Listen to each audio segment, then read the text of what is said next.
और इस्तांबुल में मुज़ाकरात हो रहे थे अफ़गान तालिबान और पाकिस्तान के हुक्काम के दरमियान। अभी बहुत सी बातें उसमें से भी सामने आ रही हैं। पाक अफ़गान ताल्लुकात का मुस्तक़बिल क्या होगा, बहुत अहम सवाल है। एक मुस्तक़िल अमन एक मुस्तक़बिल हो सकता है, या लड़ाई झगड़ा चलते रहना एक मुस्तक़बिल हो सकता है। इसका इन्हिसार किस पे है? इसका इन्हिसार है तालिबान रजीम पर।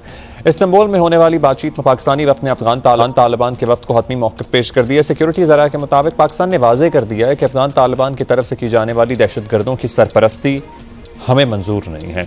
पाकिस्तान ने जो मुतालबात पेश किए हैं वो मुकम्मल तौर पर वाज़ेह हैं, शवाहिद पर मबनी है, मसले का हकीकी हल हम चाहते हैं। सिक्योरिटी ज़राए के मुताबिक अफ़गान तालिबान की हट धर्मी, अदम संजीदगी और अदम ताउन दीगर फरीकों खुसूसन मेज़बान पर भी अब ये वाज़ेह हो चुके हैं। पाकिस्तानी वफ़द ने वाज़ेह कर दिया कि हमारे दहशतगर्दी के मरकजी मुतालबात पर कोई समझौता मुमकिन है ही नहीं। मेज़बान अब भी पूरी कोशिश कर रहे हैं कि तालिबान वफ़द ज़मीनी हक़ाइक़ और शवाहिद को समझे और गैर संजीदगी के बजाय ताउन करे संजीदगी के साथ, ताकि मुज़ाकरात नतीजा खेज हो सकें।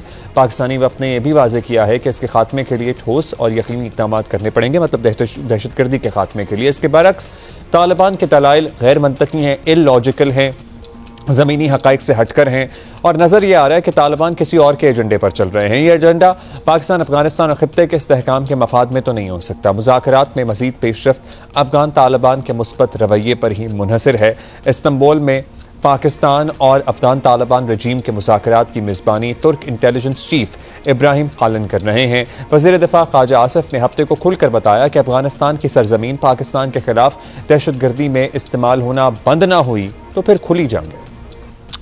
ऐसे वक्त में जब पाकिस्तान और अफगान तालिबान रजीम के दरमियान इस्तांबुल में मुज़ाकरात चल रहे हैं, इसके बावजूद हुआ क्या? एक्चुअली ये कमरे में शवाहिद भी पेश किए गए जिसमें हमारे ज़ाहिर मीडिएटर्स भी मौजूद थे, और उसने हमारा केस बड़ा मजबूत कर दिया। अफगानिस्तान से दरअंदाजी की कोशिश रुकी नहीं, जो बड़ी बदकिस्मती है। ये तालिबान रजीम के मुज़ाकरात में संजीदगी पर भी सवालात उठाती है। सिक्योरिटी फोर्सेस ने भारतीय इमदाद याफ्ता 25 खवारिज को हलाक किया जो पाकिस्तान में घुसने की कोशिश कर रहे थे, और ये प्रेजेंट कर दिए गए सबूत और हक़ाइक़ इनके सामने during the conversation and dialogue and these मुज़ाकरात। फायरिंग के तबादले में 5 जवान हमारे शहीद हुए हैं, मतलब हम शहीद करवा रहे हैं हमारे नौजवान, हमारे अफसरान, हमारे पाक अफवाज के, हमारे सिविलियन सब शहीद हो रहे हैं। क्यों? क्योंकि वहां से दरअंदाजी रुक नहीं रही है। ISPR के मुताबिक हलाक दहशतगर्दों से भारी मकदार में असलहा, गोला बारूद, धमाका खेज मवाद बरामद किया गया है। खुद कुछ जैकेटें भी बरामद की गई हैं। पाकिस्तान और अफगानिस्तान के दरमियान जारी तनाज़े पर अमरीकी सदर डोनाल्ड ट्रंप कल फिर बोले, और आसियान कॉन्फ्रेंस के मौके पर ट्रंप ने एक बार फिर वज़ीर आज़म शहबाज शरीफ, फील्ड मार्शल आसिम मुनीर की तारीफ की, साथ ही यकीन जाहिर किया कि मामला जल्द तय हो जाएगा। So as you know, this is one of 8 wars that my administration has ended in just 8 months. We're averaging one a month. There is only one left. Although I heard that Pakistan and Afghanistan have started up, but I'll get that solved very quickly. I know them both, and the Pakistan, the Field Marshal and the Prime Minister are great people, and I have no doubt we're going to get that done quickly.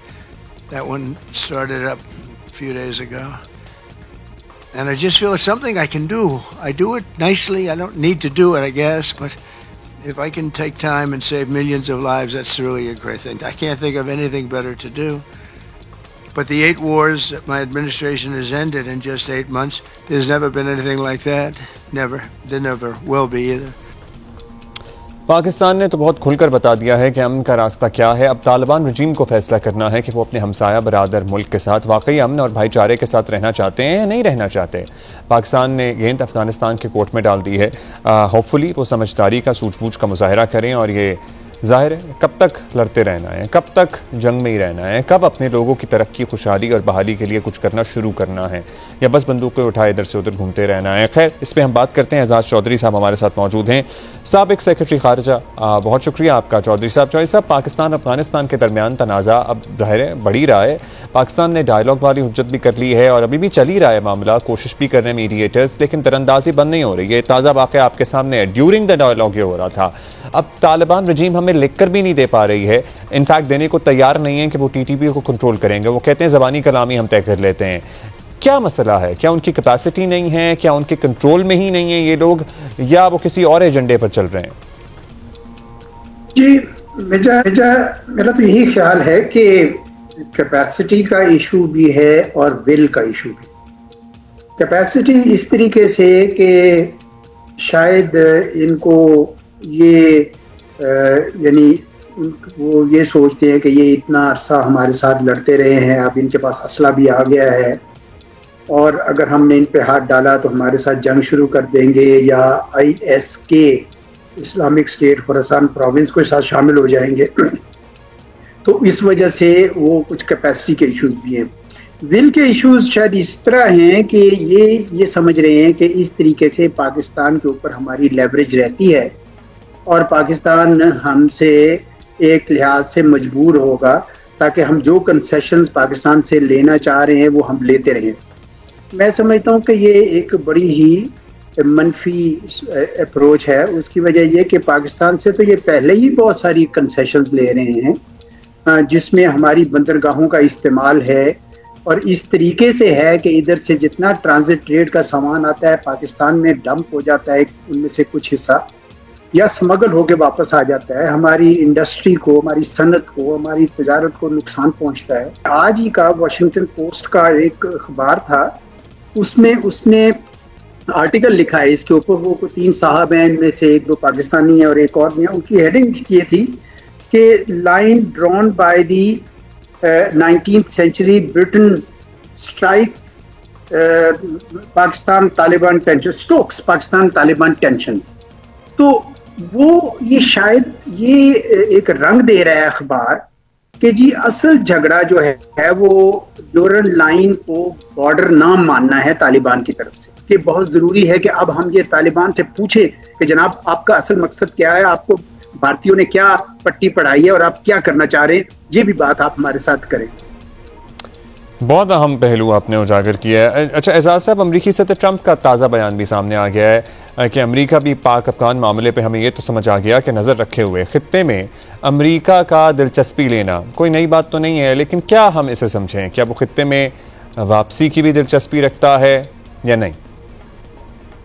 वैसे तो जिस वक्त उन्होंने ये comment दिया जिसका आप हवाला दे रहे हैं, वो अपना एक आर्गुमेंट बिल्ड कर रहे थे, कि इस्तदलाल बिल्ड कर रहे थे कि जी वो जंगें रुकवाते हैं। और उसी में उन्होंने कहा कि मैंने पाकिस्तान भारत की भी जंग रुकवाई है, 8 जंगें रुकवा चुका हूँ। अब सुना है कि पाकिस्तान अफगानिस्तान में कुछ झगड़ा चल रहा है, कुछ मदद सऊदी अरब ने की है और अब ये मामला हल हो जाएगा। गोया वो उसको उस हवाले से कह रहे थे कि अगर बढ़ गया मामला और मेरी जरूरत पड़ी तो मैं उस पर भी आ सकता हूँ। लेकिन वैसे हम ये सुनते आए हैं कि उनकी इस्टेब्लिशमेंट की कुछ नज़र है कि बागराम बेस को किसी तरीके से वापस लिया जाए। अब क्या वो इतनी आसानी से ले सकेंगे? अगर वो आते हैं तो उसके क्या मुज़मरात होंगे? क्या अफगान तालिबान उनको आने देंगे? किन हवालों से होगी? क्या अफगान तालिबान की उनके साथ बाकायदा लड़ाई शुरू हो जाएगी? क्या वो हमारी मदद मांगेंगे अमरीकी तालिबान के खिलाफ? ये सारी वो बातें हैं जिनके ऊपर अभी कोई, मेरा नहीं ख्याल कि अभी कोई बहस छिड़ी है। लेकिन अगर बहस छिड़ती है तो फिर देखा जा सकता है। लेकिन मुझे को अभी अमेरिका की तरफ इतना वाज़े इशारा नहीं आया, लेकिन मैं हैरान नहीं होगा अगर अमेरिका बागराम की तरफ आने के लिए कोई संजीदा मामला करे और तब तालिबान को एक बार फिर पाकिस्तान की याद आएगी और ये कहेंगे कि इन पाकिस्तान ने ही हमें 20 साल बचाया था और अब फिर हमें ही आप बचाएं। उस वक्त ये जनाब ये भूल जाएंगे कि आजकल जो अदम तावन इन्होंने जारी रखा हुआ है और नए सिलसिले से पाकिस्तान के ऊपर ये हमले कर रहे हैं, पाकिस्तानियों का खून बहा रहे हैं, उस वक्त ये दोबारा पाकिस्तान को याद करें। जी जी बिल्कुल, नए सिलसिले हैं, उनकी बड़ी दोस्तियां चल रही हैं आजकल। दूसरी तरफ अच्छा चौधरी साहब, पाकिस्तान अफगानिस्तान एक अंडरस्टैंडिंग तक पहुंच जाएं, तय कर लें कि हमें मिलकर आगे चलना है, कोई दूसरा या तीसरा फरीक होना हो, हमें खुद ही फैसला करना है, ये सब बड़ा आइडियल सिनेरियो है। मसला ये है कि इंडिया ऐसा होता कुछ देखना चाहेगा नहीं, या उसे पसंद तो नहीं आएगा। इंडिया पाक अफगान मामलात से दूर रहे, ये इंडिया को समझ में आएगी या उन्हें कोई समझा सकता है मोदी साहब को? देखें, ये तो मोदी साहब से पहले भी भारत जो है नेहरू के ज़माने से लेकर आज तक हर दौर में भारत ने अफगानिस्तान की सरजमीन इस्तेमाल करते हुए पाकिस्तान के ऊपर दरअंदाजी की है, दहशतगर्दी फैलाई है। उसके बहुत सारे सबूत हैं, मैं कई हवालों से कई प्रोग्राम्स में, और भी मेरी जो किताब आई है पाकिस्तान इंडिया रिलेशंस के ऊपर, उसके अंदर भी मैंने वो सबूत जो हैं वो लिखे हैं। तो ये तो एक पुरानी एक खेल है, हिंदुस्तान का पुराना खेल है, जिसको वो अभी भी मोदी सरकार भी खेल रही है।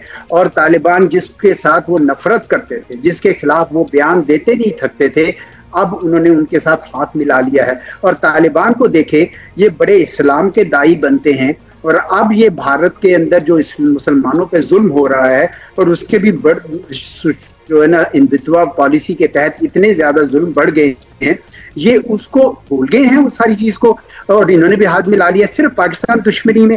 तो इस वजह से मेरे ख्याल में ये सारी बातें जो है ना, ये भी साफ जाहिर करती है कि भारत अपनी उससे रविश से बाज नहीं आएगा। पाकिस्तान को, तालिबान को मजा चखाना होगा अगर वो हमारी तरफ जारियत करें, और भारत जो है ना वो अब जाहिरतन यानी खुद हमला नहीं कर पा रहा, क्योंकि मार्के हक में उनको शिकस्त हुई। तो अब उन्होंने ये दूसरा रास्ता लिया, अफगानी तालिबान के रास्ते। अब मैं सुन रहा हूँ कि वो कोई एक्सरसाइज करने चाह रहे हैं पाकिस्तानी बॉर्डर्स के आसपास, तो कर लें। पाकिस्तान जो है वो इंटिमिडेट नहीं होगा। मेरे ख्याल में पाकिस्तान अब उसको अपने हक के लिए, अपने दिफा के लिए खड़ा होना आ गया है। और मेरी बात मान लें कि ये तालिबान भी सीधी राह पे आ जाएंगे। हमें बस अपने बॉर्डर के ऊपर कोई कंप्रोमाइज करने की जरूरत नहीं। हमें कॉम्प्रोमाइज करने की जरूरत नहीं है। आपका तज्जिया बहुत शुक्रिया। एजाज चौधरी साहब हमारे साथ मौजूद थे।